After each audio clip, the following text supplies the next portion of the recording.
l'entretien du vendredi. On parle aujourd'hui de la Journée internationale des femmes, avec aujourd'hui un constat. Il y a des inégalités qui persistent et il y a aussi des avancées. Oui, bien sûr, on est aujourd'hui devant une société qui cherche de plus en plus à tendre vers l'égalité, mais quand même, quand on voit qu'une femme et un homme à fonction égale ont 15% de différence de traitement, ça ne va pas. Quand on voit qu'une femme travaille pour les tâches ménagères de l'ordre de 10 heures, c'est quand même pas peu, 10 heures de plus par semaine, c'est inacceptable. Il y a aussi des choses qui progressent, on doit le reconnaître.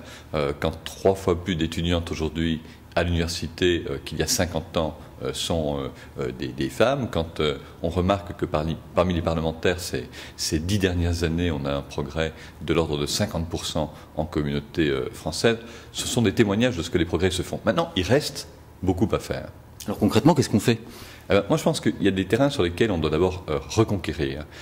Une des grosses différences, c'est sur le terrain de l'économie. Alors, pourquoi les CA des entreprises, on parle souvent du politique, mais les CA des entreprises ne sont pas composés suffisamment et certainement pas paritairement de femmes. Alors, on peut tendre vers cette parité, comme des pays du Nord le font, et je trouve qu'un quota à 40% de femmes négocié entre interlocuteurs sociaux a du sens.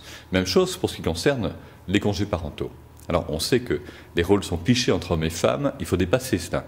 Aujourd'hui, il y a 10 jours possibles de congé parental pour les pères. Ce serait aussi utile que les interlocuteurs sociaux portent à l'ordre du jour de leur réunion le principe, par exemple, de l'obligation pour les pères de prendre également ce congé parental.